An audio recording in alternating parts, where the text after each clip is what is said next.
10th, 2020. Glad to have you guys back. Back for more. So yesterday we had, I'll let you know, my S&P trade that I did almost doubled in value. And so that was a nice little case study to walk you through. I did have a trade this morning, another put option. I actually ended up doing puts on the S&P. Did anybody sell that rally this morning? I'm just curious. Give me your thoughts on that rally that popped, the pop and drop, because I didn't get short until right around 10:30, and had red signals, and I would say probably within an hour or less, I was out for almost another double. So we'll take a look. I got another signal coming up in about 25 minutes. Maybe we'll take a look at that one as well. So let me go ahead and get us going and talk about what we got going on today. Again, I want to thank all of you for being here. We have a recording on all of these. I will send that out to you as soon as the live event is over. Also, I want to let you know, if you have questions, comments, etc., you can put them right in the chat box live with us. Right there. And I'll tell you right now, we're not going to be able to get to all of them because we are having such a great attendance record on all of our Optionetics students that have been showing up for class. We're really excited about that. And we're also excited to be bringing you this, we've been doing this live trading, kind of that trading with Tom and trading with the team now since, well, we started in February. And we started it with just our tools members, and then we expanded it for the first 2 weeks of March with the Optionetics students. So we are happy to have you kind of following along with us on this journey. But last thing I want to mention before I get started is the disclaimer you see on the screen. We have this on every webinar that we do. You can read it from cover to cover by accessing it through the recording. Two things I'm going to mention right now. Number one, stock and options trading has large potential rewards, but also large potential risk. Number two, myself, Jay, our guest today, Jeffrey Beamer, who's in the house, as well as everyone associated with Optionetics and Tom's Trading Room. We're here as educators. So we're here to teach you how it is that we trade, all right? And we'll do that through using not only education and strategy, but our tools as well. That being said, we're not investment advisors. We do not give specific individualized trading advice, and everything I'm going to talk about today is in US dollars unless noted otherwise. So again, welcome back everyone. We're going to start with a market analysis, although what I'm going to do with our market analysis today is I'm going to be a little quicker than I was yesterday. We're focusing on spreads. Today and tomorrow, we're going to focus on calendar spreads. All right. So yes, I'm going to go through a couple things with you, and we are going to do some spreads. And I want to talk about how I'm setting up this USO debacle that happened. It presented some great opportunities, and I want to show you how I did that. And I'm going to be using tomsoptiontools.com. So any of you that are interested in it, check out the subscribe button. We start them at $79 a month, depending on what level of service you want with Tom's Option Tools. I'm actually going to be in the option trader portion. All right. Before I do, how many of you have been getting this? Because I've been getting a ton of these from people I don't know. And the topic is some sort of an invoice. I'm always getting invoices, and I'm getting invoices from people I've never done business with. And so what I believe is happening, and this might be happening with some of my friends, my family, even clients, is that it's a phishing expedition. And when you click on and open this fake invoice, all you're doing is you're letting the perpetrator get to your contact list and get into your computer. So be very careful. And these are looking really, they're looking, I look at them, when I looked at them, I'm like, okay, I got an invoice, but it didn't look correct because no one ever starts off without my name, all right, or our name as a company. Good morning isn't the way we, that when someone's sending me an invoice, they better give me some information. I'm just passing this along to you. Don't fall for this, because this is the latest thing that's been going around the internet. All right, let's get to the market. So Let's do a quick little outlook. I'm going to do this in two different areas. I'm going to do it here. I'm also going to do it in Tom's Option Tools. Let's start with Tom's Option Tools. So, and I do plan on coming back and showing you guys what I got going on in my open positions. So don't worry, we're getting back to that because I got something that's open and I might change it a bit just to see if I get closer to a fill, because I think there's one of my trades I'm being too cheap. Let's put it that way. All right. So in here, I'm going to go into the option trader format, and what I'm looking for is two things. We're going to do two things in option trader today. First, we're going to just look at charts. All right, so let's go ahead and look at charts, and to do that, I'm going to come up with stocks, charts, stock charts. I'm going to look at just the last 20 trading days, and we're going to start with SPY because the historic day we had, I mean, this was it, guys. What's even more impressive is the gap that got filled and where we are right now in the gap, which is still close to the low, which is why I kind of like the trade that's coming up at 1:25 p.m. I'm going to set that up here as we get closer to 1:25. So don't worry. I'm going to kind of show you exactly how I set the trade up and how I'm looking to trade this. I'm going to be honest with you, it's not cheap, right? The trades now are not cheap like they were last week. Last week we were looking at, and even last week I didn't think they were cheap, but when you look at the implied volatility on the SPY, when we were at 300, we were talking about IVs that were around 30, 35, maybe in the highest 40. But in the last couple of days, we popped up to 60. This is coming down, right? That IV will be coming down eventually. The thing is we just don't know when. The good news is when you're in a trade for only an hour or an hour and a half, it's not IV you have to worry about. It's price.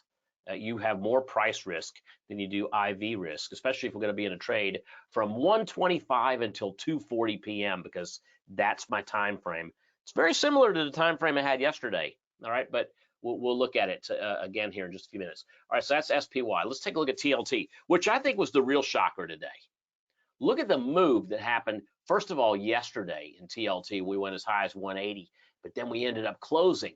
Remember, we were down 2,000 points at the close yesterday, yet the bond market exhausted itself, right? This was kind of a telltale sign that the market was going to get some sort of relief last night, which it did, and that caused the market to open 800 points higher this morning, but it fell off. But look what bonds are doing. Bonds have created a lower high and a lower low today, and are kind of stuck right inside of a trading range. But this green means we are above the open. So that's something I want to pay attention to as we get closer to 1:25 p.m. All right, we'll get there. Okay, UUP, which is the dollar index. All right, now I want you to take an interesting look at this. Yesterday, when the markets opened down as much as there was this big selling in the U.S. dollar, and it came right back by the end of the day, where we sold off, and the U.S. dollar came all the way down into the mid 24s, came right back, closed it in the high 25s. Today, we're seeing a bit of a rally in the U.S. dollar. Folks are buying the U.S. dollar. I actually like this too if I want to go bearish the stock market for a small time frame. All right, so higher bonds, higher dollar, I think it's going to put pressure on stocks, and so we might have a little window of opportunity here. And so I'll be looking at that again, like I said, in just a few minutes. And then finally, let's take a look at USO. This is the other trade I want to discuss with you too. So USO, as you can tell from Friday's close to Monday's close, big difference as we went from about 875 down to 6.5. All right, now yesterday I showed you some ratio spreads where I'm trying to take advantage of implied volatility. All right, those ratio spreads are still there for the most part, but we've come way down on implied volatility from about 145 yesterday. It's about 110 today. This is going to drop. This number is going to drop. So I've got maybe today, from what I can see, to finish up kind of setting up my trades. And I mentioned this to you yesterday. This is a trade that is it's a higher risk trade. You got to know that when you go in because it involves selling more options than you own. It's a higher probability trade, but it comes with high risk. So you need to know how much risk are you going to put into this trade. Right now, I have about, if oil were to go, if USO were to go to zero, I have about $87,000 of risk in all of my USO, all my oil trades right now. All right, I'm looking to put on, this is me, and I'm sharing this with you just to talk a little bit about my thinking, my strategy on this, all right? Because of the risk that I see in USO. And again, please do not take my word for it. Please do not follow me and do these without understanding this trade first, because it has that high risk portion of it. I want you to follow the strategy. Don't follow me, and see how the strategy unfolds in real time. And I'll let you know win, lose, or draw, because we're not going to be here together every day. This is the last week that we're doing this, but I will follow up with all of you and let you know how this trade unfolded, because it's going to be a trade that's going on this week and next week and the week after and the week after. I've got like 4 weeks of these things staggered out. So I'll be putting the last of those on with you here, or trying to today. All right, so what are my expectations? My expectations is that oil is going to snake down to the 650 level, maybe even come down as low as 6. All right, where we test the waters of anybody who is left hanging, holding a bunch of this stuff, may finally decide to get out. I heard some crazy story about $3 oil on financial television earlier this morning, and I thought, wow, that. I just don't see that happening. Again, why would someone pump oil out of the ground at $3 a barrel, or sell it at $3 a barrel, is beyond me. But I do like the area that we're in right now, and that the probabilities of oil going below 6, even 5.5, I think, on USO from where we are right now. That's another 40% reduction from today's prices. I don't see that happening in the month of March, even in the month of April, right? So, but I'll share that a little bit more with you in the trade here, the trade setup, in just a moment. All right, so now that we've looked at stocks, bonds, currencies, commodities, let's take a look at one more thing, and that is GLD. So GLD, this is, now I said this yesterday, guys. If you were here yesterday, you heard me. I did not like the price action of GLD, that the Dow was down 2,000 points yesterday, and gold had popped higher and could not make it above and close above 159. It didn't, and that I thought that we were going to need to get some serious rate cuts for it to move higher. Well, guess what? Oil proved me, or gold proved me right today by dropping, and now we're down around 155. Give you an idea, we were at just shy of 158 yesterday. So this is 3 points, about 1.5% off. Not a big move off, but still, gold being some safe haven, doesn't look like it looks like everyone's rushing out the door, because they realize that the market is, even though it is kind of teeter-tottering, gold is there's other areas of safety that people seem to be flocking to, and the safety seems to be the U.S. dollar, and it seems to be the bond market. All right, so that's GLD.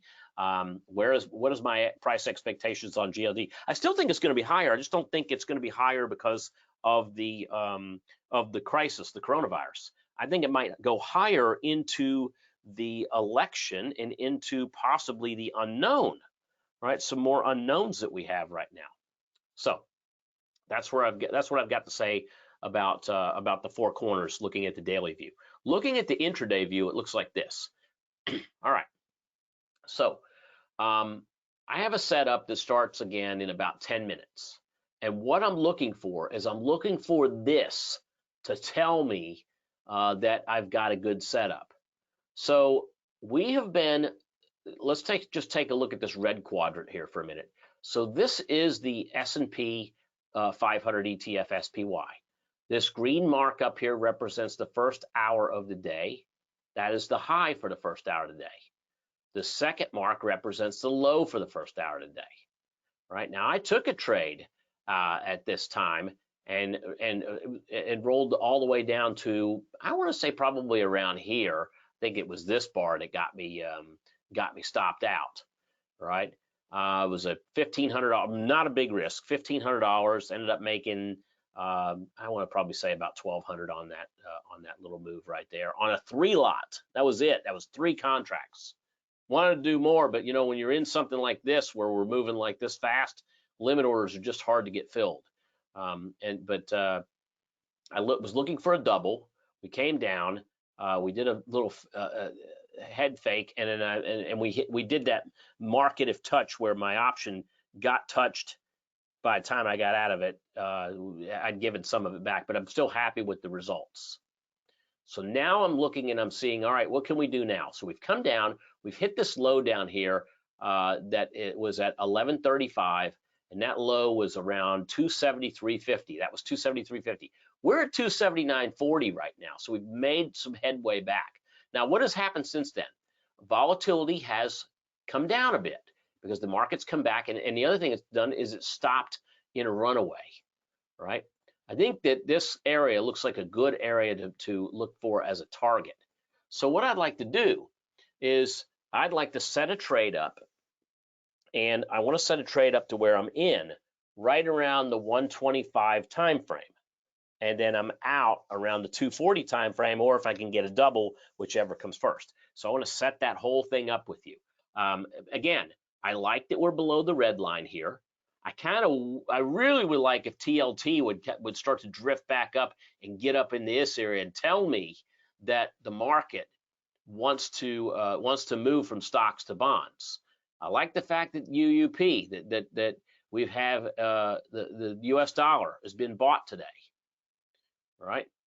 And the fact that USO is in the black really gives me a you know, we were in the red this morning on USO too, and that had a lot to do with why I believe that that SPY was dropping again today. So, you know, it's really kind of a neutral situation here. I've got, of my four corners, I've got a time frame where I want to be short the SPY, but I don't have a whole lot of other than the dollar. Dollar is with us on this. So I've got two things going in my favor, and I've got two things that are, let's call it, they're not going against me. All right. So that's where we are. Now, when I set this up, you know, is there a stopping point that I would look at on this particular trade? Well, yeah, I mean, if we get back up above 285, 285.18, we've completely flip-flopped and we're back on the buy side of this equation again. And I don't know if I want to stay in the trade. If I get, you know, long, let's call it right here, or if I get buy puts right here, if we get up to 285, you know, in less than an hour and a half, maybe I need to just stop myself out. But in any event, looks like 280 is going to be the strike price if as long as we don't have a runaway in the next 7 minutes.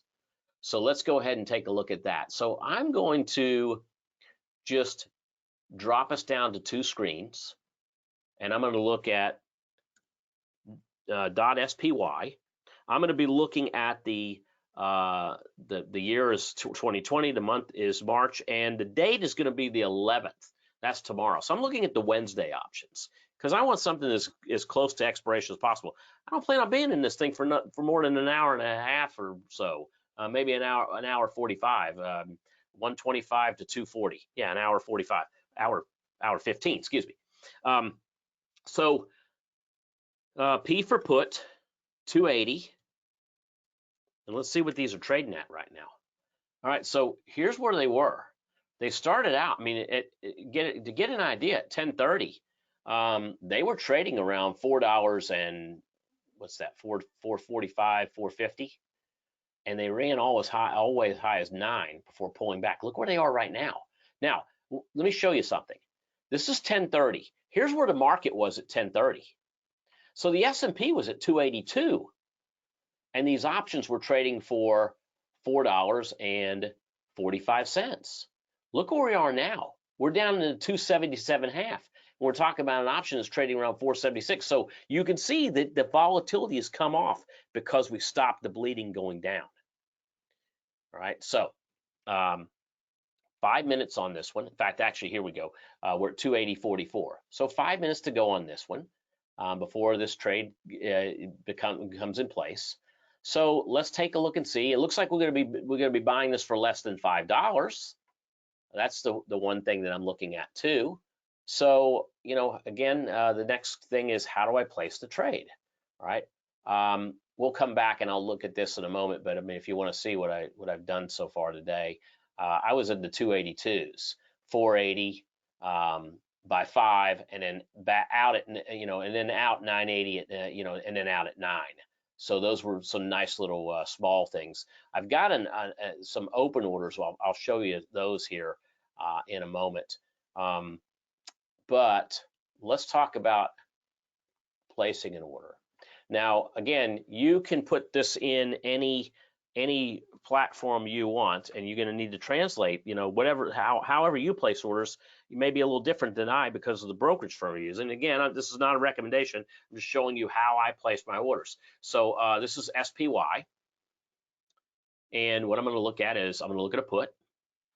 And I know right now the 280 puts are 473 by 482. All right, so if I want to take let's say I want to take just $1,000 risk. All right, this is me. So sell 2 or buy to open 2. I know I can get those at around $1,000. If it's $5, it's $1,000. I don't want to place this as a limit order. I want to place this as a market, but with a contingency, a time contingency. So what I'm doing is I'm doing a contingent on time price. And what I want to do is I want to get into this market at precisely 1:25 p.m. So I'm going to set my trigger. And then what this is doing is it's saying, all right, I'm going to buy these puts, but I'm going to buy them at the market at precisely 1:25. That's pretty much it. I'm going to preview the order. I'm going to place the order. And in a few minutes, I'll hear the proverbial ding in the background telling me that the order is filled. And then I'll know then what it's filled at. And then what I'm going to do is I'm going to wait until I hear the ding. And when I hear the ding, then I'll go in and we'll place the exit on the trade. All right, so I'll place the exit. All right, so and the way I'll place the exit, I'll show you what I'm planning on doing. It's what we'll do is we'll take a look at maybe an idea for a target. All right, in the morning, targets are your risk and your reward is higher because the volatility has been higher in the morning. In the afternoon, the volatility calms down a little bit, unless we're in a runaway market. So I'll probably be looking for a 50% return on this particular trade that I have now. So if I get filled at 5, I'll be looking to get out at 750. That's just to give you an idea of what I'm doing. All right, as I've got 2 more minutes, let me just go into my order status, and I want to show you open orders today. All right, so here's what I got going on. There's my, right now, this is where we're at, 470 by 481, and that's my order that's going to get triggered in about 2 more minutes. But I also have a ratio put spread on right now. So let me set that up for you as we're waiting for 125 to occur. So back to USO. As you remember, USO had a big drop down. This is what we expected. We expected a little bit of a recovery, but I think this is going to really be a dead cat bounce. As you can tell, as I zoom in here, look, we're still below yesterday's high. So we're creating an inside bar. Now, this could even be a volume spike because if you come down here, look at the volume, right? The average volume in USO is about 30 to 40 million shares a day. We did 150 million shares in USO. So this is a huge, huge volume spike that happened. If we get above this area, we might trend up and go higher. I'm okay with that because all my ratio spreads I'm putting on, the most I paid for them is 10 cents. All right, most of them I'm getting at even. I might even get some at a credit, which is what I'm trying to do today. So that's what I have for USO. And if you look at the options, all right, so I'm going to set the options up for you. What I'm trying to do right now is I've got put spreads for this week. Okay, I just got filled. I got put spreads for this week. I got put spreads for March 20th. I got put spreads for April 3rd. I want to get some put spreads in here for March 27th. So I'm trying to put some on each week, right? Because I don't know when it's going to go back down. I don't even know if it's going to go back down. I'm trading this primarily on the volatility skew that's out there, all right? And like I said, I've got a lot of money on the line on these. Let's go back and let's take care of the business at hand, which is this order. All right. So where did I get filled at? And that's kind of the question. All right. So let's go to filled orders. And if you look down here, all right. So I got filled at Ooh, did I get filled at 480? I got filled at 485, and we're already 516 by 527. So I got filled right there, and the market's trying to do a little drop there.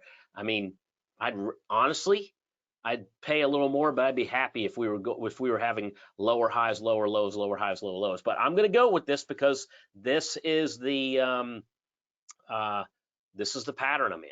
All right, so let me go ahead and place the trade out part of this pattern. All right, so to do that, I'm going to go in here and I'm going to trade. All right, so here's my spider. Now I have buy to open on here, but I don't want to buy to open. I want to sell to close. And I'm going to sell to close these two. Now, again, where was my price? What was I filled at? 485. Let me round it up to 490. So what I'm really looking for is, just a little calculation.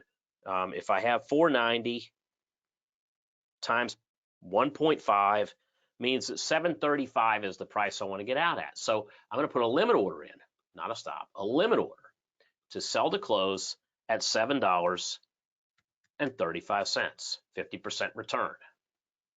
All right. Preview that. Let's place that order, and we'll just see what ends up happening with that one. All right.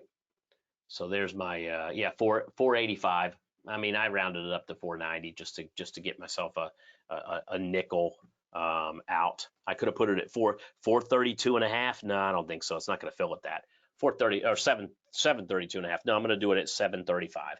So that's my trade. Okay, so back to USO, because we're going to get back to order status, open orders. There we go. That's what I'm interested in right now. Now, this is my sell to close for the S&P trade that I just put on, right? But this one right here. So I'm trying to get this filled at a credit of 1 cent. So I'm the bid right now, which is kind of weird. Credit of 1 by offered at 4. You know what's happening? The credit of 1 was right in the middle when I was trying to fill this about an hour ago. What's happening is the volatility is dropping. And as the volatility is dropping, this spread's going against me. So I have to make a determination here, really by the close, whether I want to whether I want to pay a few pennies for this trade or let it go off the board. All right, so I'll get back to that in a second. Let me set this whole thing up for you because I want to show you this trade again. So what I'm looking to do is I'm looking all the way out to March 27th. I'm bearish on crude, but I'm bearish on crude not because I'm bearish on crude, but because the options are telling me a high probability that I want to be bearish on crude. Crude's last price, well, this was the last quote, and that was at 125, and this was at 704. All right, so or $7.04. And what I'm looking at, and let me just double check to make sure that I'm saying this correctly. If I open this up, it shows me the actual trade. I'm looking at the 650, 550 for that March 27th. All right, so let's take a look and see what that looks like on the graph. So what I'm looking to do is buy the 650, and I'm looking to sell the 550 times 2. All right, so a +1 minus 2. What does that look like on a risk graph? I'll show you. So it shows me right now the mid price is an entry of $1. Notice there's the $1 credit and there's the $3 debit. And so now that's all well and good if you're doing, and here's your trade. Your trade looks like this. If we go down to $4, I lose 50 bucks. If we come down to 550, I can make $100. If we are anywhere above 650, I don't make or lose anything if I can do it at even. All right, so, and that's what I was looking to do. Now this looks fine when you're doing a 1 by 2, right? So I'm trying to do a few more of these. I'm trying to do a 50 by 100. So let's just set it up with the risk graph the way I'm looking at it. And I look at it like this. All right, so there's my trade, and I'm trying to really kind of do this for nothing if possible. All right, the most I can make is on this trade is about $5,000. All right. If we drop to 4, I'm out about 2,250 or 2,500. Excuse me, 2,500. But what's the worst case scenario? And the worst case scenario is if USO goes to 0, which I don't believe it can do that. But you have to always, you know, when you look at things, when you're putting a trade on, and you're pushing this through. This is the way your broker's going to look at it. They're going to say, well, this thing has a floor at 0. So the cost on your trade, or the risk on your trade, and the margin you have to put up on that trade, it's going to be 22,500. Now, like I said, I already have about $87,000 of margin and maximum risk on all my other USO trades, and so I'm going to add to this. I'm going to try to add to this, but I want the market to come to me. But I've only got about another hour and 2.5 hours for that to happen. Okay, so I'm going to go back over here. All right, looks like we haven't really moved much since. And yeah, that's nice. It's moving in our direction. That's great. I'm more interested in USO right now. This is the bigger cat. All right, so USO, and here's USO.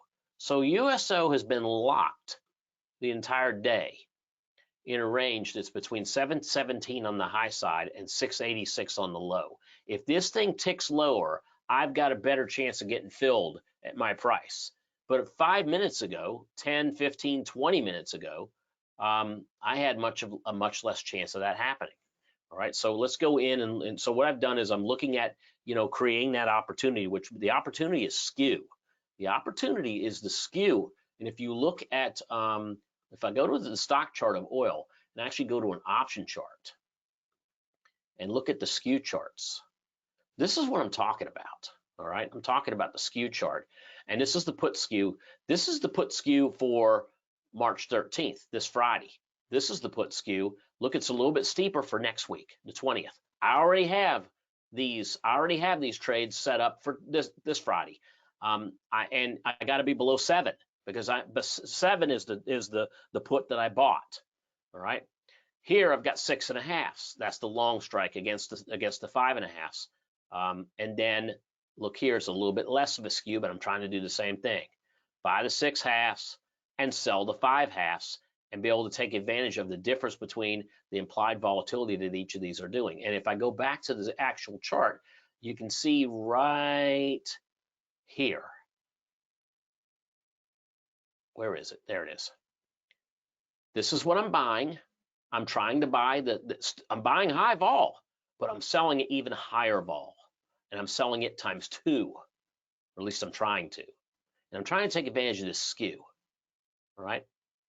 So let's go back. Let's take a look at my order. All right. So here's my order right here. So it is a ratio spread that involves the 650, 550, and it's 1/4, or at least it was. I want to go back and I want to modify this trade. And the only reason I'm putting modify in here is because I want to see what it's trading at right now. So if you notice here, 20/41. All right. So what that means is that I'm selling times 2. So I'm selling for 40 cents and I'm buying for 41 cents. So 1 cent, now it's 1 cent.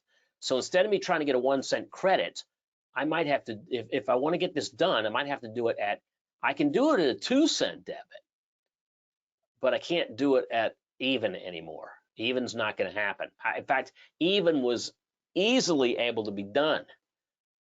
I put it at a 1 cent credit for a reason, and the reason now look at it go. And I think the reason it's gone from to 0 by 5 is because USO must be going higher. That's the only thing I can think of. Yes, it is. Look, 704, now we're at 710. So I might have to wait this out. But I'll tell you what I will do. I will bring this back from a credit of a penny, because that's not going to happen. But I'll come in here and I'll become the bid. So what I'm going to do is I'm going to go to even. So I'm going to buy 50, sell 100. I want to do it for even Steven money. Let's preview that. And that preview means I'm going to be paying $80 in commissions and fees, but I'm okay doing that. Let's place that order. Now that ding, I didn't get filled. All right. That ding just means they modified the order. There's no way I got filled on that at even. Yeah. Buy. Yeah, I'm still there. I have not been filled on that. Okay, so so what I've done with you so far is I've just kind of gone through and I've shown you again stocks, bonds, currencies, commodities, emphasis on a trade that as a small trade that we're looking to get into and get out for a 50% profit, or again by 240. So what's going to happen is I'm going to look at this thing. I'm going to be looking at this thing about around 230, and if at 230 I haven't got my 50% profit, then I'm going to go ahead and flip and modify the order to get out at the market at 240. That's my plan for this particular trade with the S&P. All right, let's just check and see if there are any questions or comments, Jay, that need to be brought up. Brendan's saying that the bear hourly pattern might be going against. He just got stopped out of break even. If you wanted to look at that. You're talking about the pattern I'm in negative. I'm staying in my trade. And then we're good. My max risk is 451. Why? I'm assuming if the max risk is 451, if you're talking about that being on Yama, what exactly are you asking? Are we talking about the SPY case study, or are we talking about USO? I'd need a little more information. Javier, so even means that I don't want to pay for the trade, and I'm not taking a credit. I'm doing it for 0 cents. Now, let me mention this too. 0 cents doesn't mean it's zero risk, okay? That's a hard lesson I learned decades ago when I thought I was putting something on for 0 risk, and it was really only a 0 cost trade, and I ended up losing a lot of money on something that day because I was naive and I didn't know. But so that's the example that I wanted to give you, is that even means that I'm trying to do this at even money, but it still does have risks with it. Now with you, and that's USO. Now, I see what you're talking about, Yama. You're talking about that little number right there. That's for a 1 lot. That's for a 1 by 2. So when you see, when you're looking at our graphs are giving you the mid quote for one contract, for a 1 contract spread, which in this case is a 1 by 2. That means buying 1 of the 6 halves and selling 2 of the 5 halves. That's going to give you the cost, the risk per contract spread. And then the one above it is my risk on my trade. Okay. So good question, by the way. Excellent question. Can I explain the IV skew chart? Certainly. So skew is something that a lot of stocks have. Each one of these diamonds, now we're looking at a call skew right now, but each one of these diamonds represents a strike price. And so if you look at this diamond right here, if we go straight down, that's going to represent the $9 strike for this week that expires this Friday. And if you go this way, you can see that that implied volatility on a 9 strike is somewhere near 100. Now, if you look at the 6 strike, go up and see the diamond and intersect where it is and come over, and you can see that it's trading at 150 implied volatility. So, Derek, do you get that? So it's what it means is that the 9 calls have a lower implied volatility than 6 calls, probably because the 6 calls are moving around a lot more and their bid asks are a lot wider too. So that's pumping that vol up a little bit. But if you look at the puts, here's the puts that expire Friday. The 9 puts are somewhere near about about 100, and the 6 puts are near the 150 strike also. Okay, so that explains that. And I look at these. I look at the skews when we get a big move in something. Then my eyeballs open up and they pop, and then I got to start looking at skew to see if skews pop in one direction or another. All right. It seems so simple to him. Are you referring to him as me? I mean, guys, I've been doing this longer than I haven't. If I haven't figured this out by now, you're listening to the wrong person. All right.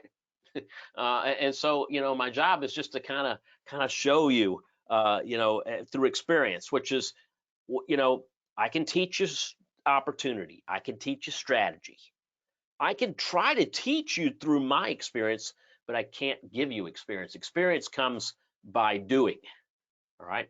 Now, the biggest question that no one is asking here yet, no one, and I've seen a lot of questions come up on here. The biggest question you're not asking is is there a way I can put a trade on that, is to the downside like this, or to the upside, or even a delta neutral trade that I can do with a fixed risk and still have a higher probability? That's the question you're not asking. So I'm going to ask it for you. How do you do this, Tom? Where I have, I can number one, lower my cost, my margin down to where I can actually put this on a smaller account, or something like it. Number two, can I do it and still take advantage of skew, or take advantage of volatility? And three, still have a favorable probability. And the answer is yes, you can. And it's not with a spread like this. It's not with a vertical spread at all. It's not even a butterfly for the few of you are saying, oh, butterflies. Antonio, you got it. you guys already know what I'm doing. And Jeannie, Mike, you guys are all kind of chiming in. Calendar spread. Let's hear from Jeff. All right. So you know what I want to do now is I actually want to turn it over to Jeff. We're not going to do darknet today. We're not going to do money counter today because I really want Jeff to talk in a good bit of length on the calendar spread and how he uses it.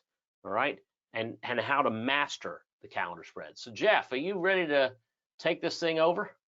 I am ready to go. All right, I'm making you the presenter right now. And guys, okay. Jeff, if the only thing that I ask is that if I need to interject just a little bit on some trades that I'm doing, just to let everyone know, if I get filled on something in, out, or the other, that I just come in real quick and just tell people what I'm doing. I won't need the screen back. I'll just say, hey, got filled on this, or hey, I got out of that, just in case. Yep. Otherwise, I'll keep my mouth shut. Cool. So we're ready to go? You're ready to go. I can see you. All right. See you and hear you loud and clear. Awesome. Hey, everybody. Man, what a day. Futures were up huge this morning, and like Tom said, they, came off those highs. And so what I'm going to do is kind of cover a little strategy that is a think ahead strategy, because markets are always thinking ahead, and we as traders need to do that same thing. So so what we have here is a strategy that you need to have in your back pocket because of what is going to come in a few months. Okay, and what's going to come is the market either reversing or just flatlining. One of the two. We're either going to get a V bottom and start shooting up, but unfortunately or fortunately, a lot of stocks are not going to follow. You will get those that are highly correlated that will follow the S&P, but then you're going to get your handful, and actually more than not will probably have a period of consolidation, and implied volatility will drop, and we need to be ready with a strategy in our tool chest, so to speak, that is that we can pull out and take advantage of that and make some money. All right, so for those of you who are not familiar with who I am, my name is Jeffrey Beamer, and like Tom, I've been around for quite a while. Just a really brief synopsis here. I've been since the age of 19. I've been doing this since I was a teenager. All right, I've been the founder or co-founder or managing partner of 3 different investment firms, 2 onshore offshore hedge funds, 2 different 40 Act mutual funds. I'm still very active in the industry. I'm the former president and executive board member of the Dallas Security Traders Association, the former chairperson or co-chair of the Dallas chapter of the Market Technicians Association. And by the way, the Market Technicians Association, they have a designation called the CMT, which is the Chartered Market Technicians designation. And that is a designation just like a CPA or a CFP any of those other professional designations that for market technicians, that's called the CMT, so Chartered Market Technician. I don't do it much more, just because I like to be under the radar mostly. I just, keep my opinions to myself. Otherwise, the market starts trading against you. But I have been featured on a variety of news channels and sources and publications over the years. So that's a little bit about me. Just so you know, I've been around the block. I'm still very invested in the industry and still do a lot professionally, serving on these different boards. But I'm here to talk to you today about calendar spreads, and for the reasons why I just mentioned. So I'm going to be brief, and I'll try to slow down. I'm a native Texan, and we tend to talk slow anyway.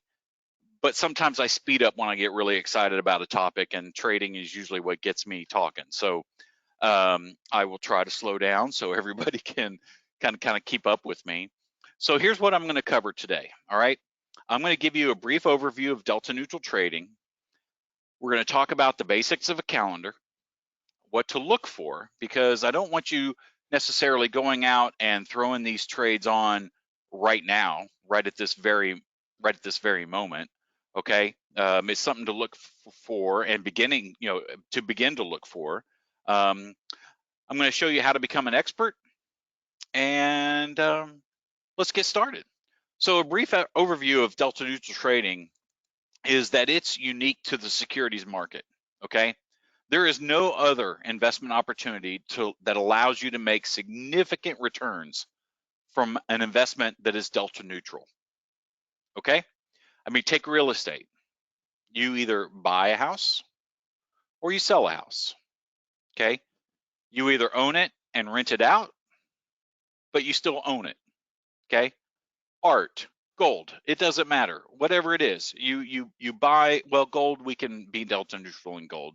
Okay, but art is kind of the same deal. You can't be delta neutral in it. So it's unique to the securities market. Now, most strategies, most delta neutral strategies, they encompass a market that is trading in a sideways or range-bound manner. Okay, there are a couple of delta neutral strategies that take advantage of a sudden and violent move, either up or down. Okay, but the majority of delta neutral strategies deal with a sideways or range-bound market. Okay, now if you were one of those who was very fortuitous to be putting on a certain strategy on the Spider Index Trust that was delta neutral, that could take advantage of a big move, well, then you were paid off handsomely over the past few weeks. But I bet that's not most of us. Okay, this is a snapshot actually of the S&P through this morning. Okay, just to give you an idea of where we are, this is a 5-year chart. So each one of these candles is a weekly candle. Okay, so 1 week in time over the past 5 years. And take a look at this little trend line, or this moving average here, slicing over time. We come right down to it, and I'll be darned, look where we are right now, to give you some idea. So if you have a little longer term time horizon, this is actually and I'm talking a few weeks to a few months. This is actually an ideal time of maybe being bullish. Okay, because your risk here is very small, because your risk should be right below 274.96 on the Spider. Probably give yourself a little bit of wiggle room, but if we drop below that, then we're dropping. You don't want to know where we're going, but just take your measurements off this pivot point right here, and that'll give you some idea if we drop below there. Okay, otherwise, we're going to regroup and begin to move a little higher. All right, so here's what I look at when I'm kind of thinking about strategies, and I keep an eye out. This is not necessarily an indicator, but it's just part of information that is coming in so that we can be aware of what strategies we might want to be thinking of. And so for me, and how it applies to counter spreads, is the VIX. All right, so this is a snapshot of the VIX from this morning. All right, now this is a 5-year chart, but I wanted to encompass a lot of time for a reason. Okay, so here we are right now. The VIX is very high overall. All right, now here's where I kind of draw the line, is at 20. Look how much time the VIX spends below 20. In fact, look how, if you can really zoom in on this chart, look how much time we actually spend, and my laser is kind of going across to 15. I'm kind of trying to keep it around the 15 level. Okay, look how much time it spends even under 15. And what this represents is when the market is complacent, okay, and traders are fat and happy, and everything's normalized. Even if a stock is going down, as long as it sells off in an orderly fashion, implied volatility is going to be low, okay? But now we have this, I would argue, almost press-induced fear that is going on, and implied volatility is really high. So what has happened after every one of these peaks? Well, you know the answer. We have collapsed, okay? And that's where the opportunity exists. Because with a calendar spread, as you'll see here in a moment, our debits are usually really low, really small. And you can actually, and here's the thing, the risk is small along with it. Remember a few minutes ago, Tom was talking about putting on a trade for no cost, right? For even. He's putting on a trade for even, meaning no debit, no credit, yet there is margin involved. Well, here we're going to be putting on trades for very little debit, very small debit, and that is our maximum risk. All right. So it's a way to step back into the market without putting on a lot of risk, yet our return potential can be very large. All right. So let's take a look at one of the basics behind the strategy. Okay. Now I'm going to be showing you charts from current and past. And past, I don't go too nuts on the past. I keep it within the past six months or so. I don't go way back to 2017 and say, look at this. Okay, no, we need current and updated info at all times. All right, so let's take a look at one of these charts here. All right, so here is, as of yesterday, as of the close of yesterday, was Dropbox. Okay, DBX is the symbol here. And what do you notice about this stock? Okay, is there a violent and just rapid sell-off? I would argue no. Okay, there have been times when the sell-off was a little bit more rapid, but then when that happened, look what happened to the stock. It just consolidated. All right, and look at this. So this if you can see my white space and then the gray space and then the white space and the gray, I got a lot of time here, right? So keep in mind here, as we go into 2020 here, right before that, so November to January in the gray, okay? So that was November and December. This stock stayed between $20 and $17.50 for all practical purposes. Between September and November, this stock was between $17.50 and about $21. Okay, just in a very tight range, not much was happening. And so what you can do is just simply start drawing support and resistance lines to isolate, these different periods of time, okay? So effectively, here we are right now, as of yesterday, okay, 1729 as of yesterday, and we're still, we have support right below this number here. So if this stock actually bounces off of here, I may be looking at a calendar spread around the $20 level. Why? Well, because if I showed, so the great thing about trading right now, so I have a business partner, and my business partner has a 6-year-old, and I use him. I say, Liam, this stock went up and down and up and down. So it went down and then up and then down and then up and then down. And I'll ask him, what's it going to do next? And he'll say, it's going to go up. Well, sure enough, it's that simple. Okay. Now, let's take a look at something from last year, okay? Because this happens all the time. We get these stocks that are just flatlining and consolidating. Can you imagine being an investor in Activision? ATVI is the symbol here. Last year, okay, and this thing just kissing this $45 level repeatedly throughout the year. How on earth, as a buy and hold investor, are you going to make money with this? And do not say dividends. I will slap your knuckles. Okay, do not say dividends. All right.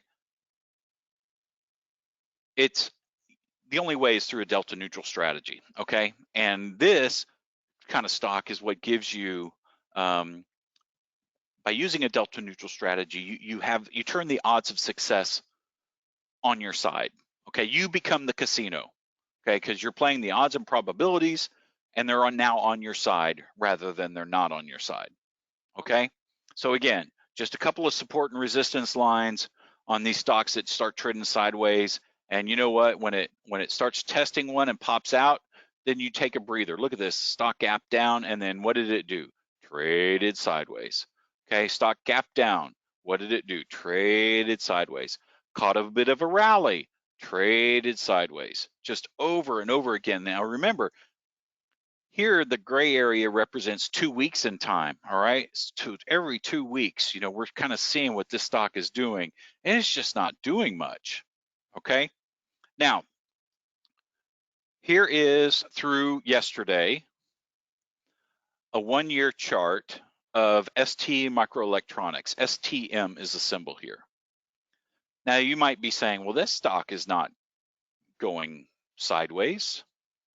No, but it was trading in a very tight range, moving higher, okay? Moving higher. And wouldn't it be kind of cool to be able to analyze this type of data and say, okay, I can see that this stock is kind of moving up here. It's inching higher, inching higher, inching higher. And what if I were to place a trade slightly, in this case, out of the money to the upside, and just let this stock walk right into my profit zone? Well, those opportunities do exist.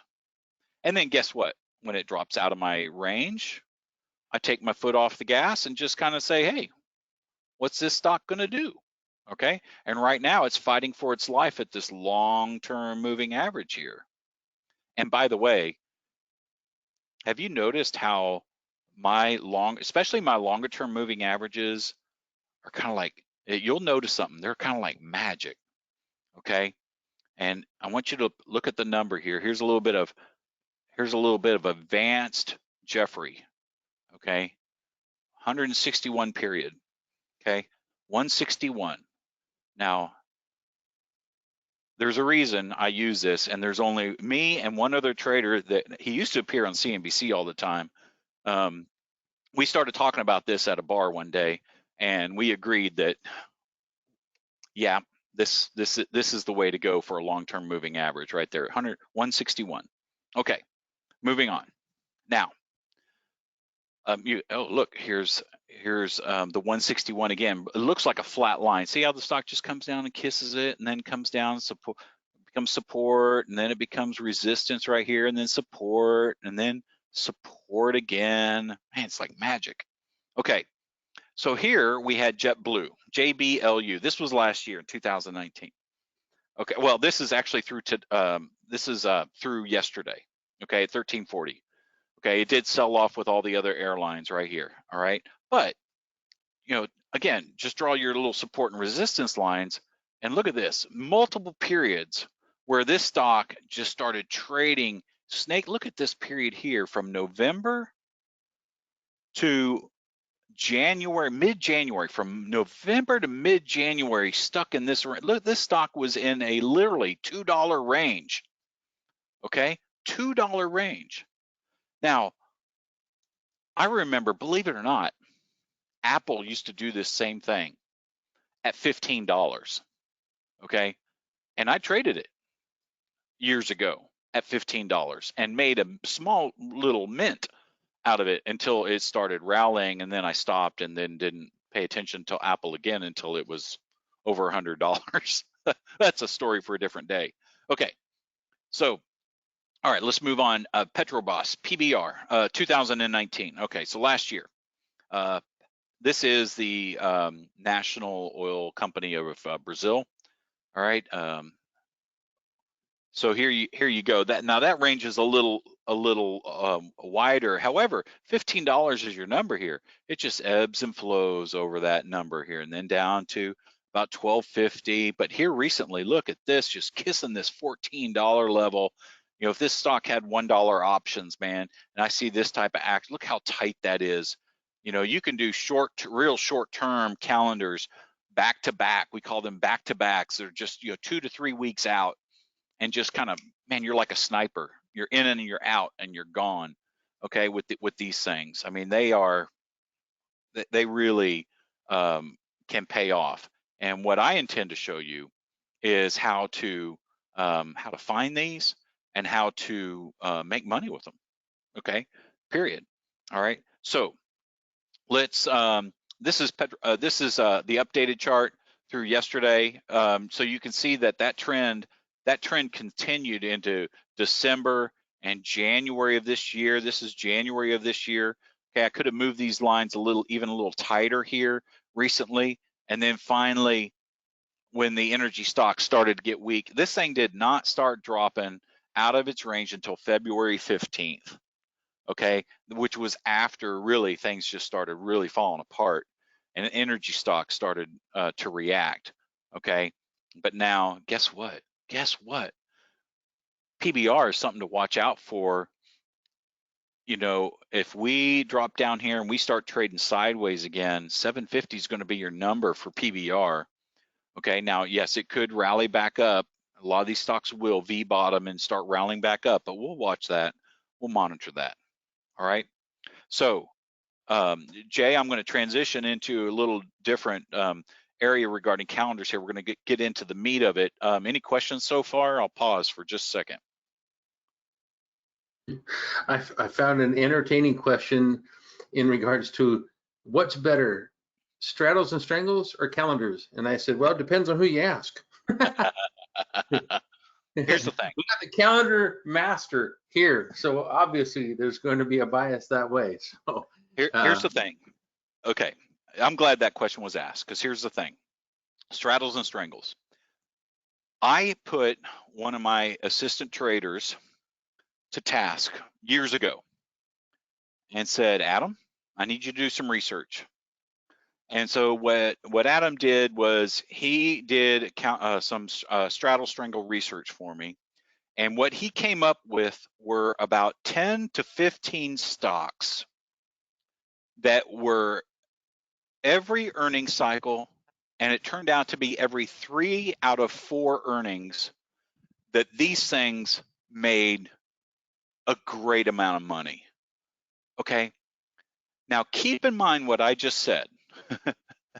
10 to 15 stocks out of 2,000, because he analyzed the Russell and the S&P. Okay, so NASDAQ, Russell, and S&P he analyzed, and just 10 to 15 stocks.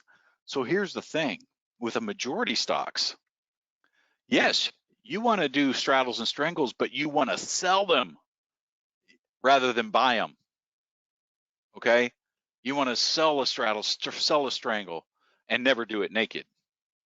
Okay, rather than buy them, except on a certain group of stocks, and those, I'm trying to remember some of the names. Whole Foods, I think, was one of them. Boy, I wish I could remember that list, but it changed. It's not the same now, because that was, oh boy, 10, 15 years ago. when I Yeah, that had that was a study question done. coming in. They wanted that list. I'm like, nah, that was a while ago, guys. That list has changed, and because we look at selling premium rather than buying in this case, and calendars do involve, believe it or not, selling premium to help reduce the cost of your position. So in a way, yes, you are selling premium, but that's kind of, hey guys, that's kind of the secret. So be sure that you do your own analysis and find those key stocks that move at least every 3 out of 4, because that 1 out of 4 that you have a loser, you don't want it to be on the same cycle as the others. Okay, that's the key. You don't want them all going against you at the same time.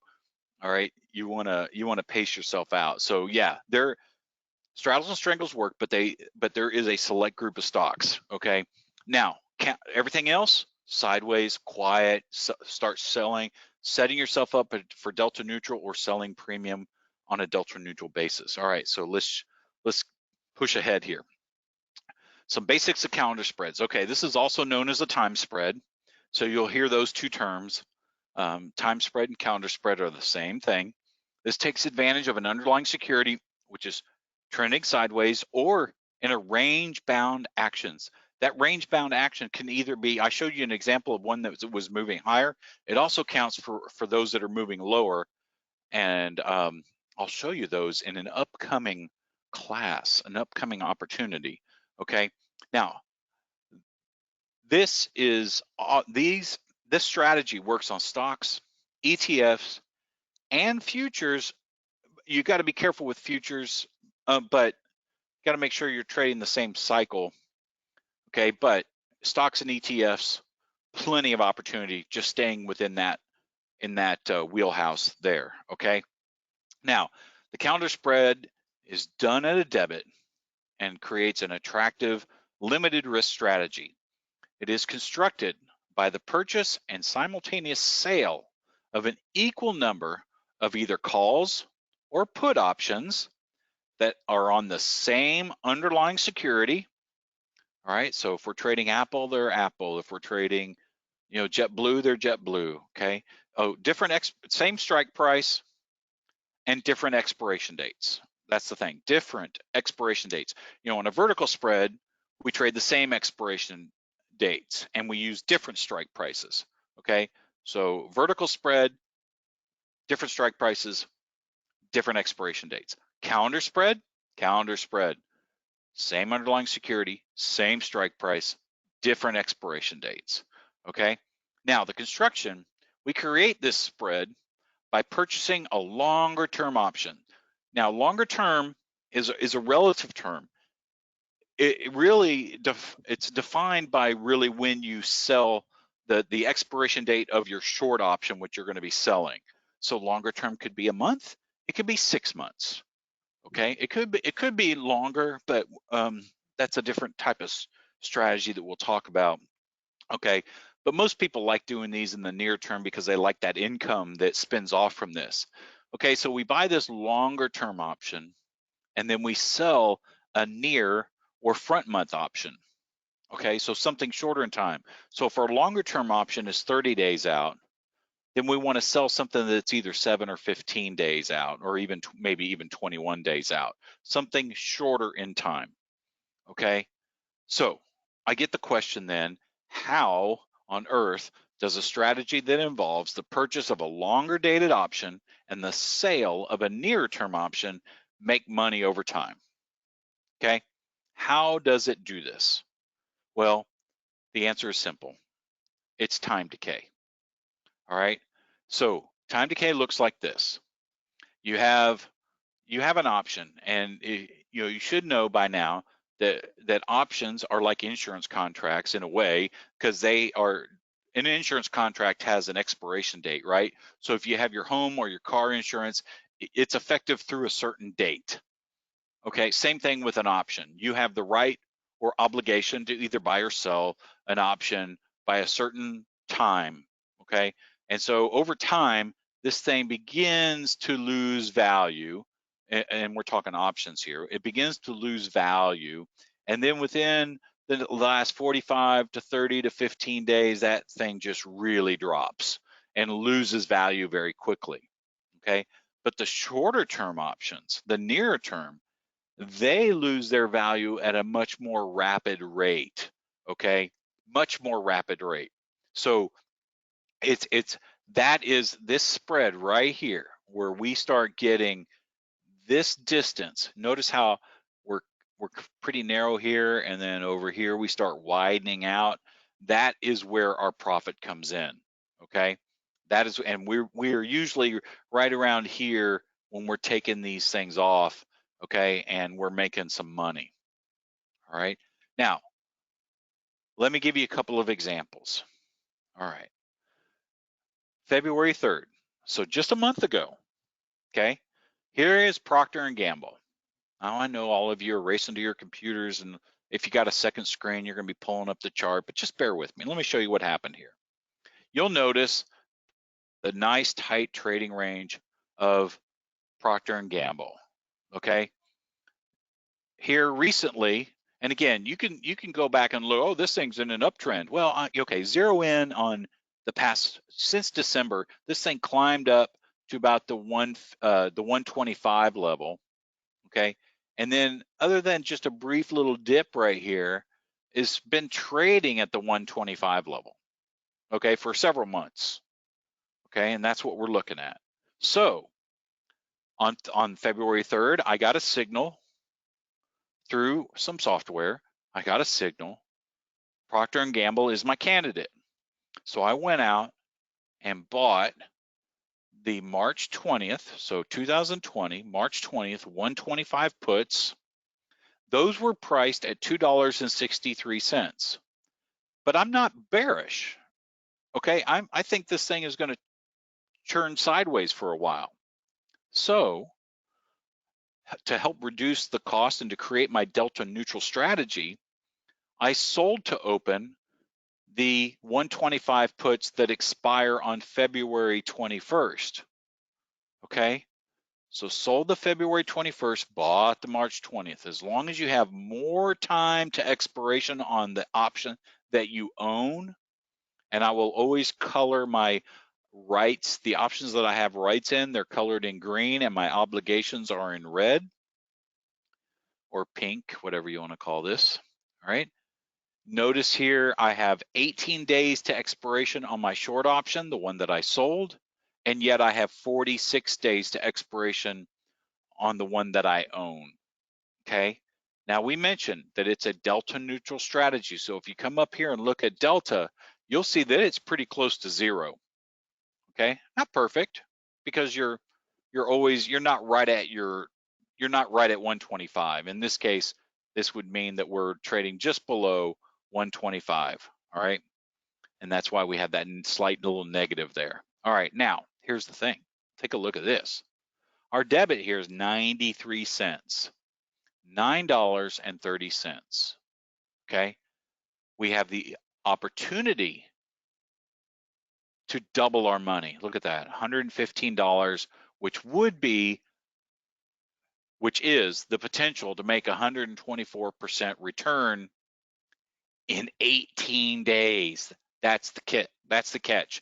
Okay, the software can only look up to our short option here. It can only see that far ahead, okay, because it doesn't know what we're going to do after this option expires. So it just calculates right up to this option right here, all right, and risking 93 to make 115, all right. Now, let's take a look at the risk graph and what that looks like.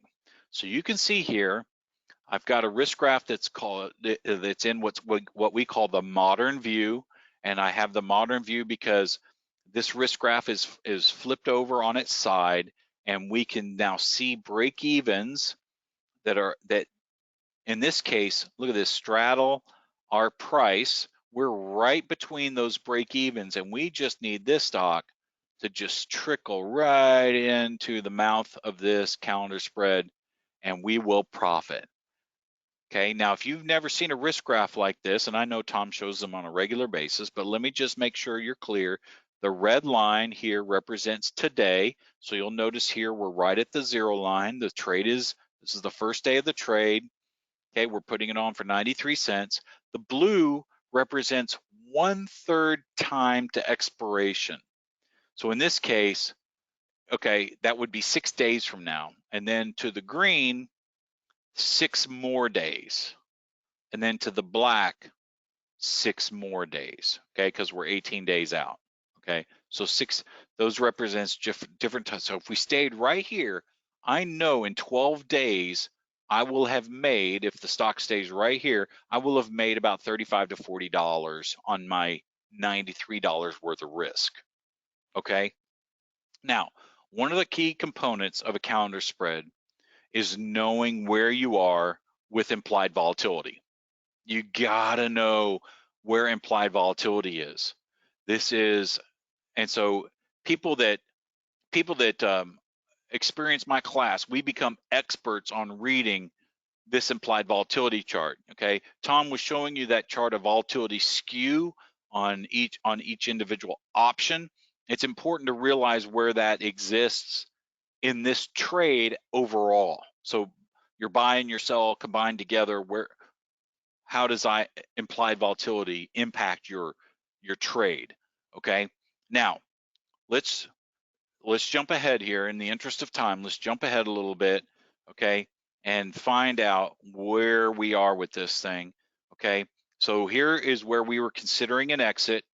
Okay, we had 2 days left. Okay, so February 19th, so about 2 or 3 weeks ago, we were looking to exit this position. Okay, we had 45, we were at a $42 profit. We were at a 45% return on risk within that 16-day period, just 16 days, and we had 45% return on a very small risk. So $93. Okay, $93 for every spread. Okay, so 10 would be $930, less than $1,000 for 10, and then that would have been $420 in my pocket. Okay, all right, so you got it here. All right, so let's look at the risk graph. This is one of the keys, and this is where there is not only, Tom and I both, technicians, we both go over technicals, things that we're looking at, kind of, where the market is, that sort of thing. But then there is an art to trading as well. And I call those nuances. Those nuances are critical, and knowing kind of where you are and how to feel what's happening with this security. Look at this risk graph here, where we are in the hat or this profit zone here. Look how it narrows down into a very tight range. You got to ask yourself, is this stock really going to stay in this little range for the next couple of days? I mean, this is called gamma risk, okay? Gamma risk, and it could take away our profits really quick. So there is no need to try to milk this thing for another, see, my maximum reward was $96. I just need to be happy with my 45-50% return on this one and just say thank you and move on. Okay, no sense in risking risking this. All right, so let's move on. Seagate Technology. Oh, I thought I had a chart. You'll see the chart here in a second. Okay, so let's go to Seagate Technology. This was in December, okay, or actually November. Okay, November 11th, Veterans Day. Veterans Day. All right. So here we went out to January, January 2020. We bought the 60 strike calls, and we sold the 60 strike calls to offset our debit. Okay, so from $1.73, we sold the 60s for $1.30. Those expired December 27th. Here's a secret: the holidays are great to trade through. Okay, Thanksgiving, Christmas, 4th of July, Easter, all those holidays where the market is closed, yet guess what? Time decay doesn't stop. Time decay does not stop. It just keeps going, okay? So it's great to trade through the holidays. So you can see here our debit was $43, maximum reward was $102. You'll see your maximum risk here of $52. That's a little bit of a technical glitch. and it deals with implied volatility, but I'll show you how to recognize what your actual risk is.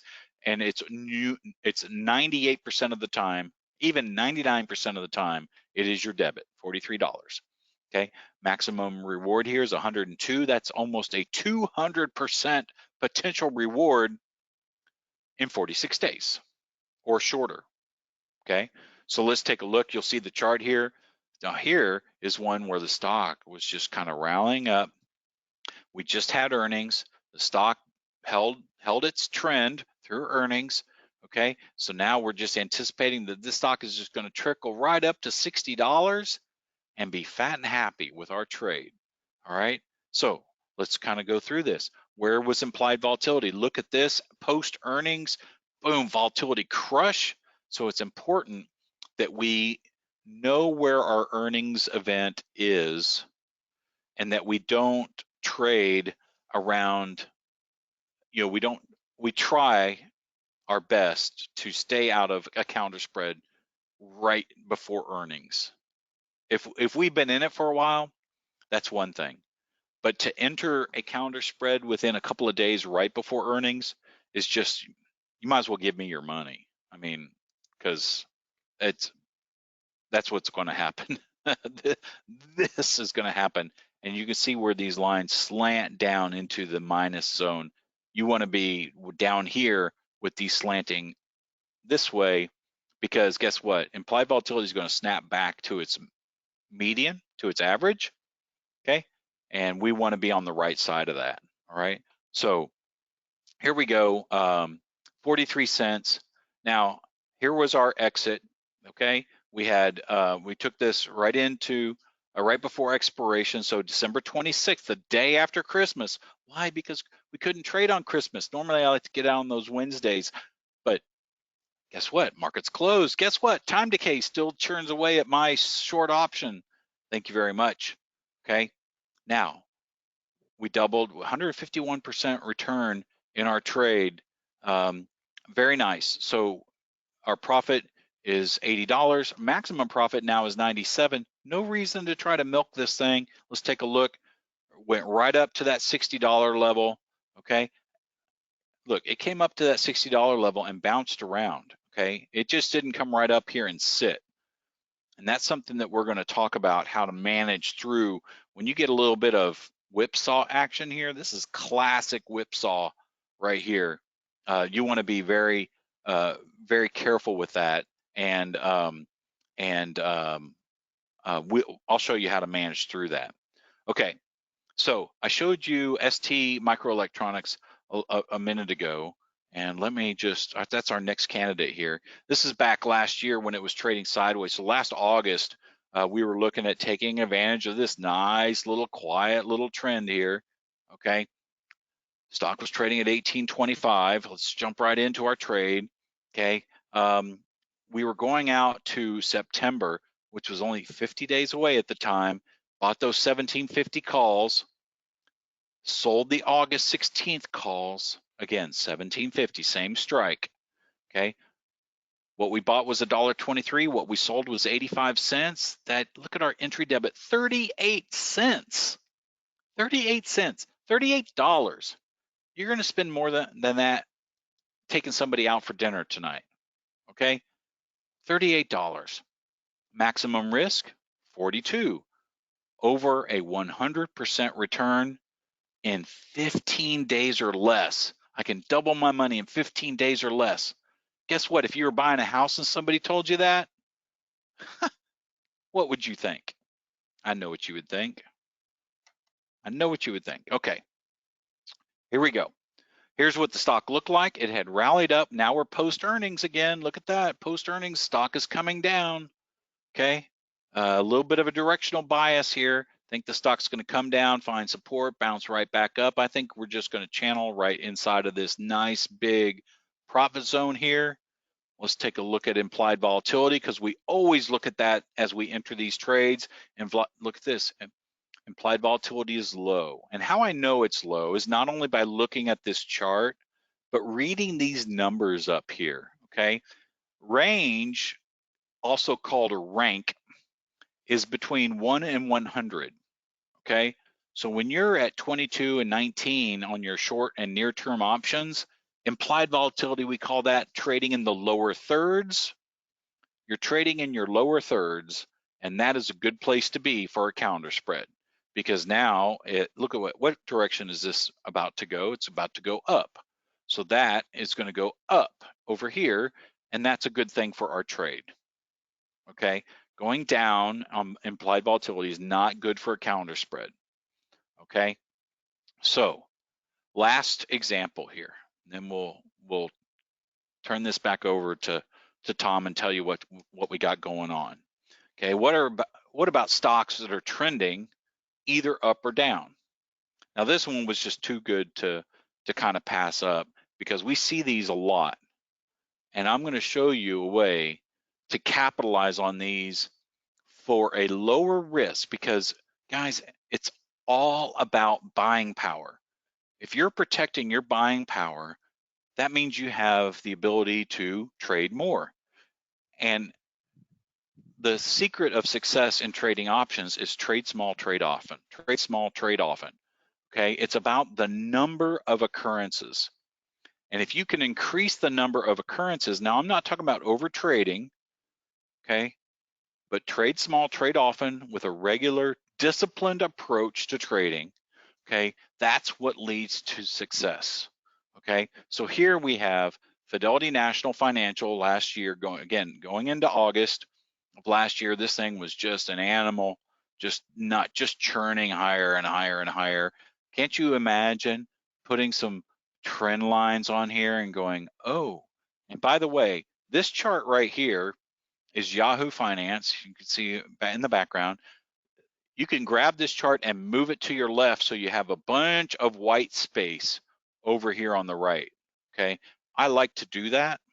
I like to move it over at least about an eighth or so, where I have a little bit of white space over here, because I like to envision where price is going to go.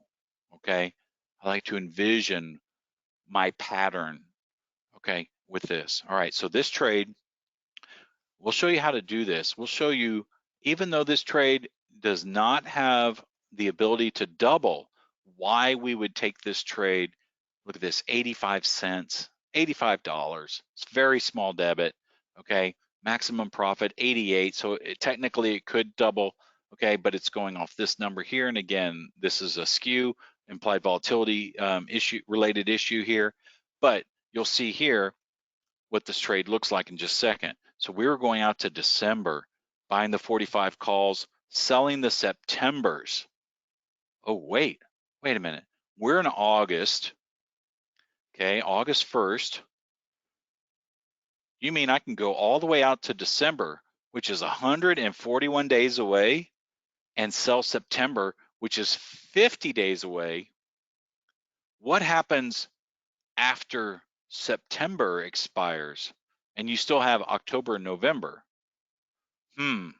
What do I do then?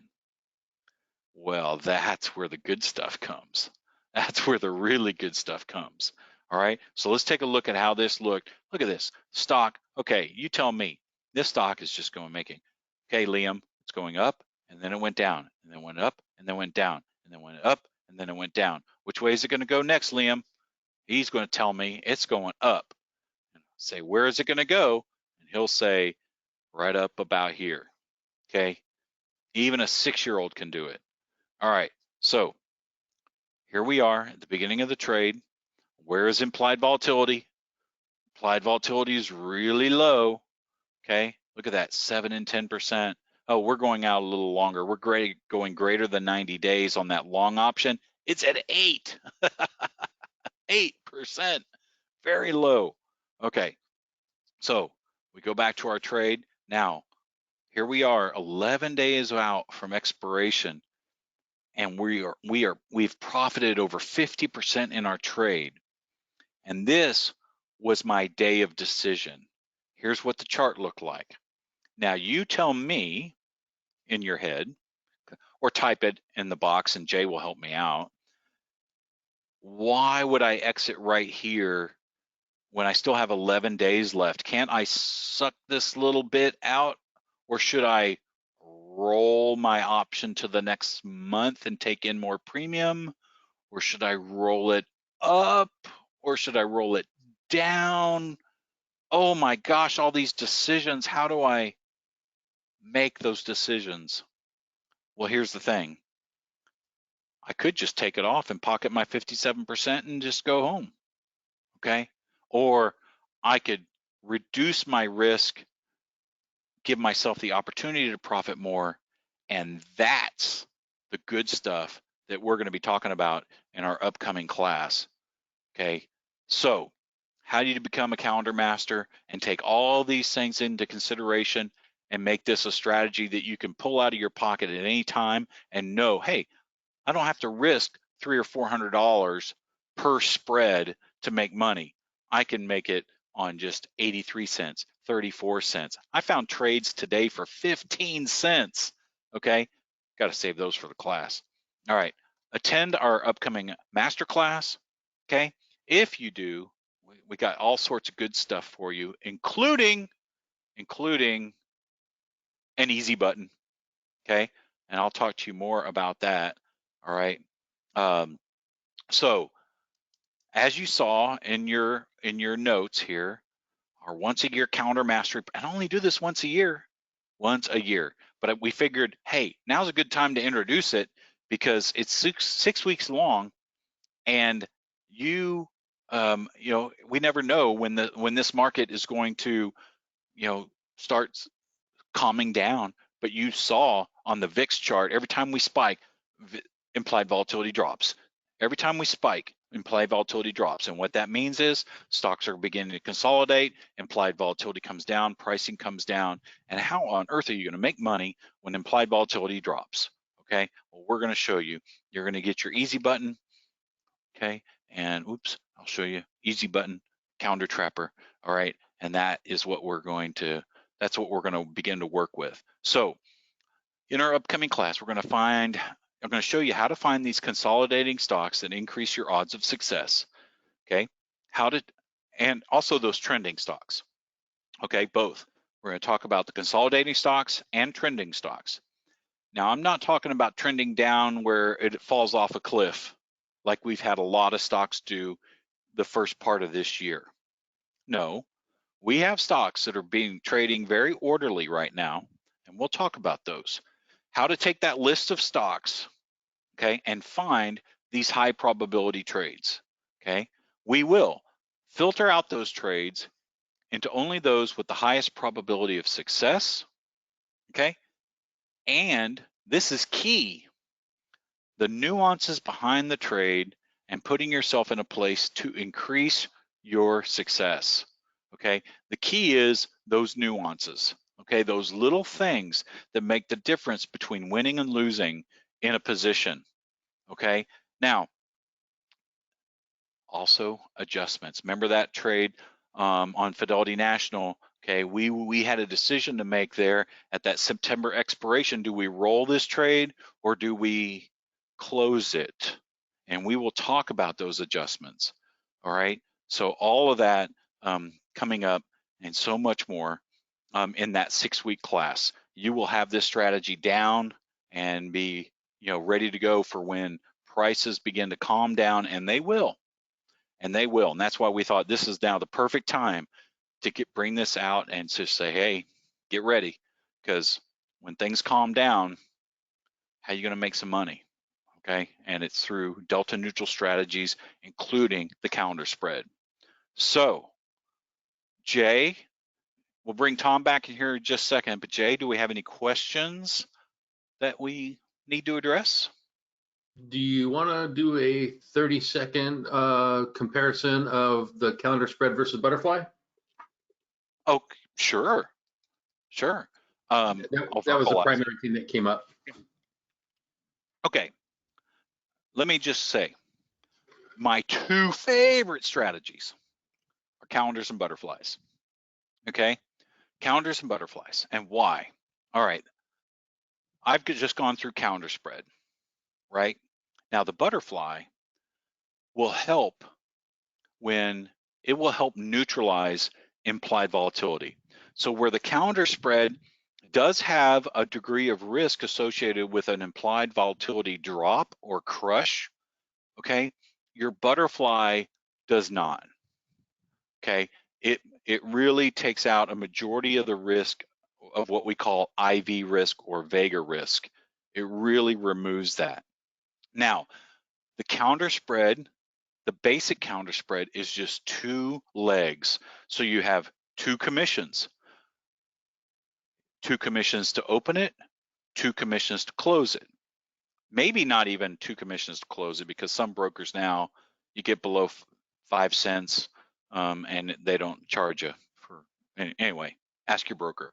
Okay, the butterfly has 3 legs, all right? So your buy one, sell 2, buy 1, right? Now your commission structure, and it's, look, commissions are what they are. I don't really worry about commissions too much, but you need to know that you are now more legs, more commissions, right? Now, butterflies usually have a little bigger debit, okay? Not always, but you know, comparatively, yeah, we can find cheap butterflies, but the odds are those are out of the money, all right? That's the odds are that those are out of the money. So that's kind of the 30,000 foot level of the difference between the two. Okay. No, much appreciated. Thanks. Yeah, you are targeting that one price, right? Butterfly and counter, what they have in common is you're targeting a specific price, and that takes skill. Okay, and that's what I'll spend that 6 weeks going over with you, is because compared to all the talking heads on television, they say, oh, we think the stock will be at such and such by this date. Yeah, but they don't tell you what that date is. They say, oh, it'll be at this price. We think it's going to this price. Oh yeah, when? When? That's what I want to know. All right, Jay. Like Get me on my soapbox. She knows what happens. No, I appreciate it. So yeah, if Tom's there and wants to come on back in, we're caught up on the Q&A there too. Thanks. Awesome. All right, cool. Okay, give me just a second. I'm just looking for my order status real quick. Let's see. So yeah,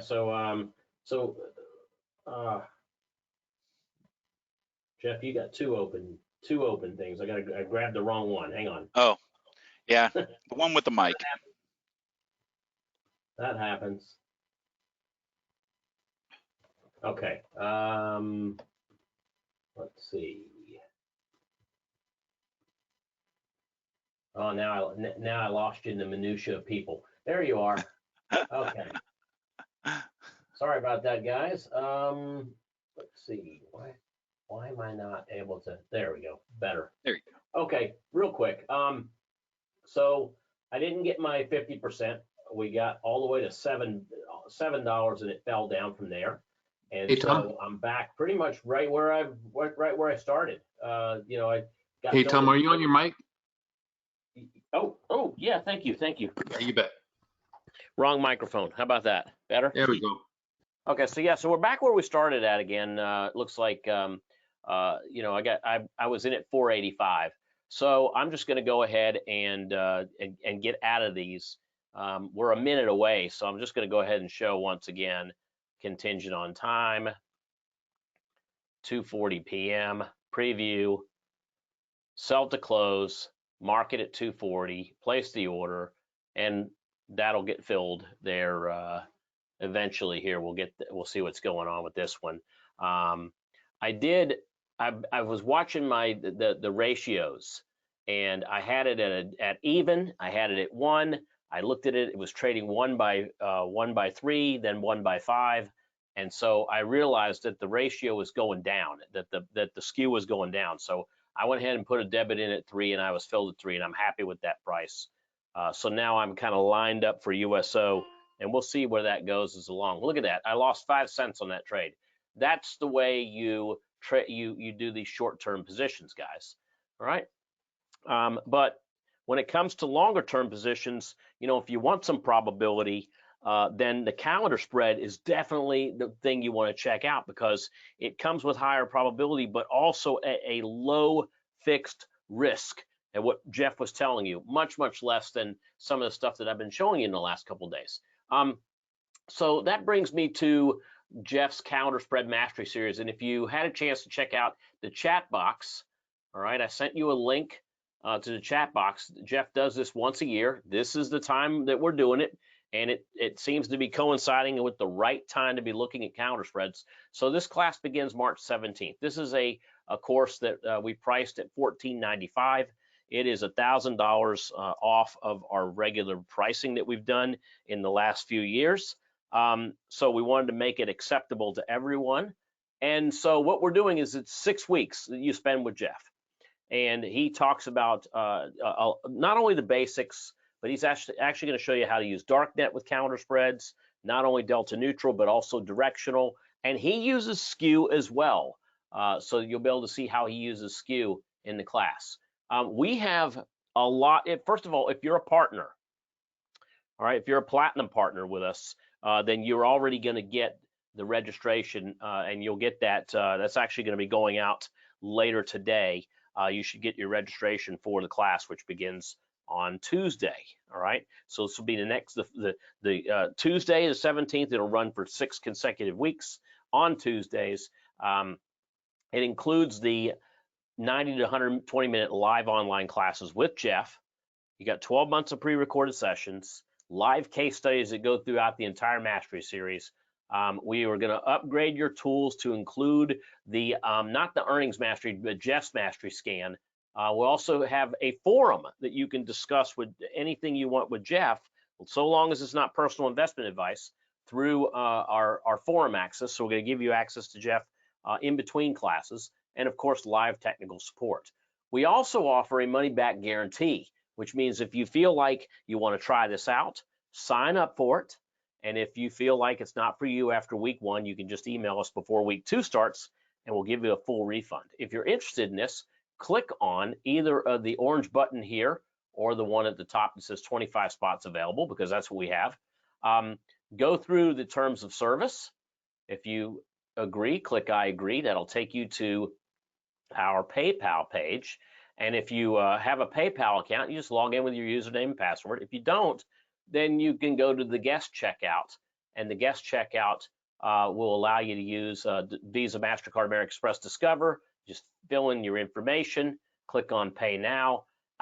When you do pay, you will, as soon as you come in and pay for the class later today, you will get a confirmation that you are confirmed for the class, that you're in the class. You'll get some details on the tools and or more importantly the scan button that comes with the Tom's option tools.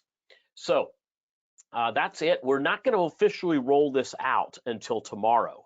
All right, so as I'm going to give you the recording today, I'm not going to mention anything about it on the email that comes with the recording, because I want those of you that are in class today, as well as those that decide to watch the recording that weren't live, I'm going to give you all a 24-hour head start, because we're going to officially launch this tomorrow. And these classes do sell out. They sell out every year. All right, we don't put a lot of people in them, and it's for a reason, because we want to keep the class sizes small, so that we can give you as much attention as you need to understand these strategies. But that's the plan, guys. So again, I gave you the link, and this link is not something you can find on Google. This is just to our group here. And if you go to the chat box, you'll see it. It is tomgentile.com/20calendars. And that's the link that I clicked on. I'm going to put it out there again.